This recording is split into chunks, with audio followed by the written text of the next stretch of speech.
Saudações, eu sou Chad e recentemente fiz um vídeo sobre armadura feminina, realmente mergulhando no contexto histórico da armadura sendo feita para enfatizar a aparência física.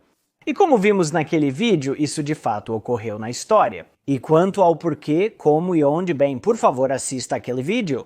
Neste aqui, quero focar especificamente na praticidade da armadura feita para enfatizar a aparência feminina.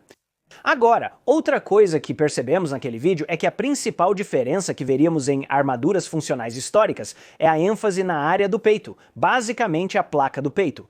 Esse tipo de armadura seria prejudicial ao propósito e função da armadura, proteger o usuário?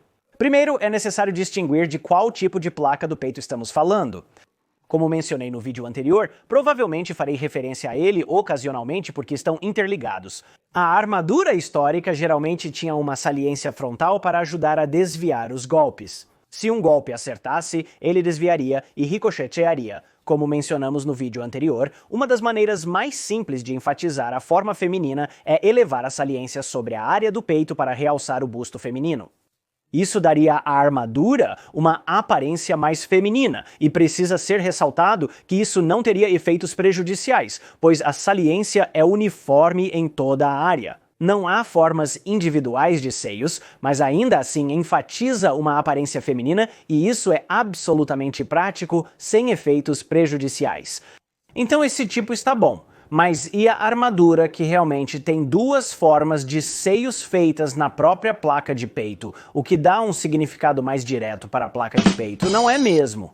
Existe uma ideia tão difundida de que uma armadura com essa forma, com duas formas específicas de seios na armadura, canalizaria qualquer golpe recebido para o peito, transferindo toda a força diretamente para a placa de peito e, portanto, para o externo, matando o usuário, ou pelo menos transferindo muito mais dano para o usuário, o que é por isso que você nunca iria querer fazer isso, e qualquer ideia de ter esse tipo de armadura é ridícula e estúpida. Bem, isso é lógico, não é? Então, portanto, deve ser verdade. Mesmo que encontremos um processo lógico para chegar a uma conclusão. Isso não significa que consideramos todos os fatores, e é nisso que eu acho que esse tipo de crítica à armadura de peito cai. Não está considerando elementos significativos sobre a armadura de aço endurecido que não tornam a ideia da armadura de peito ser extremamente prejudicial totalmente precisa. Há elementos que não a fazem tão impraticável quanto dizem, a ponto de que, como disse em outro vídeo, se houvesse guerreiras suficientes historicamente recebendo armaduras feitas para elas, provavelmente seriam feitas para enfatizar a aparência física feminina. Se as mulheres tivessem lutado historicamente, teríamos visto o surgimento da armadura de peito, mas como quase nenhuma mulher lutou, isso não aconteceu. Tudo bem, então quais são esses outros elementos que eu mencionei que realmente tornam a armadura de peito muito mais prática e viável e também respondem a esse suposto problema potencial de golpes sendo feitos diretamente no externo? A primeira coisa que eu acho que as pessoas que levantam essa objeção não estão totalmente reconhecendo é o fato de que a armadura de peito ainda é feita de aço endurecido. Qualquer armadura de peito feita de sujeira revestida de estanho teria problemas. Ok? Poderia ser amassada ou qualquer coisa, independente de ser uma armadura de peito ou não. Sim, você vai encontrar problemas, mas se a armadura for realmente feita de aço endurecido adequado, ok? Ter seios na armadura não desconsidera esse fato, ainda é aço endurecido, que é muito bom em proteger o usuário e, além disso, você tem um nível de acolchoamento por baixo, então ter seios na armadura não torna a armadura completamente ineficaz. Ela ainda é muito eficaz em seu trabalho, é tão eficaz quanto teria sido, talvez não, pode haver uma pequena diminuição, mas essa diminuição é significativa o suficiente para dizer que nunca seria feito, não na minha opinião, na verdade, por algumas outras razões que vou apontar. Agora, uma das principais coisas é que as pessoas raramente miravam nas placas planas da armadura. Ok, você acha que não há outras partes em todo o conjunto da armadura em que não canaliza golpes em um ponto focal de força? Quero dizer, olhe para a cintura na maioria das armaduras medievais, onde a armadura de peito encontra a dobra. Você vê uma canalização para um ponto focal, certo? Seguindo a lógica aplicada aqui, isso deveria canalizar qualquer golpe feito na parte inferior do estômago direto para a cintura, transferindo tudo para o intestino, o que mataria a pessoa. Então a armadura nunca seria feita dessa maneira, mas era consistência lógica.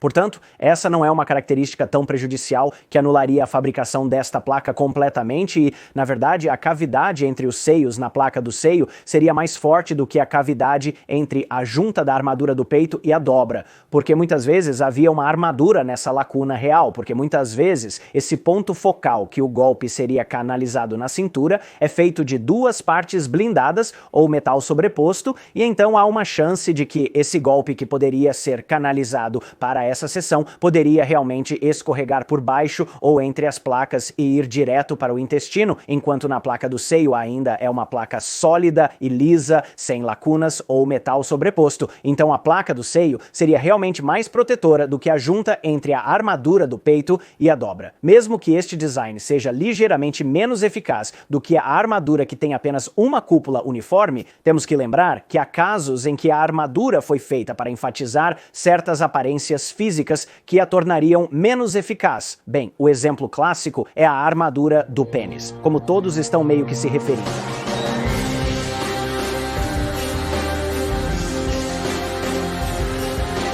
Como mencionei no vídeo anterior, a armadura foi feita para incorporar uma braguilha em seu design. E você sabe que uma das principais características prejudiciais de ter isso montando um cavalo, você acha que poderia montar um cavalo efetivamente com essa grande coisa de metal sendo dirigida diretamente para a sua virilha? Bem, primeiro seria doloroso e segundo torna a armadura menos eficaz no sentido de que basicamente você nem pode montar um cavalo. Uma das coisas significativas que as pessoas faziam no combate medieval: braguilhas não eram a única parte da anatomia representada na armadura historicamente.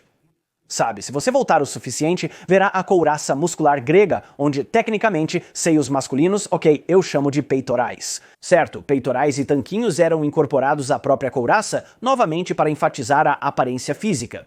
Então, novamente, a armadura foi feita para a aparência física. Mesmo que digam que a couraça muscular não era tão eficaz quanto uma com cúpula e coisas assim, ainda é metal, ok? Ainda protegeria o usuário muito melhor do que se estivessem sem nada. E talvez eles estivessem dispostos a sacrificar até mesmo essa pequena funcionalidade. Na minha opinião, pela estética e aparência, de acordo com a crítica e a lógica, cada golpe contra a armadura seria direcionado entre a junção do peito e a dobra. Porém, por ser aço endurecido, mesmo sendo um ponto ligeiramente mais fraco comparado a outras áreas, eles miraram nessas regiões. Que estavam completamente abertas, as áreas abertas da armadura, eles não miravam na placa, porque eles sabiam que mirar nas placas de aço endurecido era basicamente inútil, a menos que você estivesse usando algo massivo como um machado de guerra, ok? E se você está usando um machado de guerra contra alguém em armadura completa, não importa realmente se você vai acertá-lo entre os seios ou entre as dobras ou algo assim, você acerta em qualquer lugar e há uma boa chance de você conseguir transferir muita força bruta. Então, novamente, ter uma cavidade entre os seios não é uma coisa prejudicial. Existem outras cavidades e pontos fracos na armadura, e existem outras áreas da armadura que são realmente muito mais fracas e vulneráveis do que esta cavidade, e é para onde as pessoas miram porque não são estúpidas. Elas não pensam apenas, aço, porque há uma cavidade eu posso agora cortar através do aço endurecido. Não, ainda é aço endurecido. O próximo ponto que contrapõe essa crítica de que a placa do peito é completamente ineficaz é o fato de que a cavidade entre os seios não precisa descansar plana no peito, ok? Ela ainda pode ser levantada um pouco e, na verdade, essa cavidade pode ser abobadada entre os seios para ainda obter o recurso de deflexão. Então, sim, essa cúpula interna ainda pode desviar golpes, e os únicos golpes que você realmente precisa se preocupar são, como eu mencionei, os grandes, como de um machado de guerra ou um golpe de lança, e eles vão, você sabe, ameaçar uma pessoa em armadura onde quer que caia, não apenas no peito. Então, o peito não é um grande problema. A outra coisa, as pessoas pensam que um golpe que você sabe atinge o lado de uma espécie de seção de copa do peito da placa e depois é transferido para o meio, transfere toda a força desse golpe. Não, certo? Essa primeira deflexão do lado do seio absorve muita energia desse golpe e vai atingir o externo ou a seção do meio desta armadura com muito menos energia do que antes. Na verdade, o único tipo de golpe que teria energia total é aquele direcionado diretamente no meio, que ainda teria a mesma força transferível se fosse feito com aquela armadura que tinha uma cúpula uniforme na frente. Ok, porque diretamente no meio não vai ser desviado. Seja falando se for atingido diretamente no meio em uma cúpula, não vai ser desviado, assim como um com copas de seio. Então, novamente, essa natureza atacante deste tipo de design sendo completamente impraticável e inútil, e é completamente prejudicial e perigoso, as pessoas não estão pensando nisso corretamente. Então, em conclusão, quando realmente tentamos olhar todos os elementos que entram no que torna a armadura eficaz e capaz de fazer seu trabalho e tudo mais, a conclusão é muito mais plausível e realista do que muitas pessoas estão dizendo. Então aí vamos nós, isso é, se a armadura de placa de seio feminino pode realmente ser funcional, eficaz, se é prejudicial, e nós sabemos qual é a resposta. Obrigado por assistir, pessoal! Se você não viu meu vídeo anterior sobre o precedente histórico da armadura de placa de seio feminino, confira. Tenho certeza que você vai gostar. Espero vê-los lá. Até mais, adeus!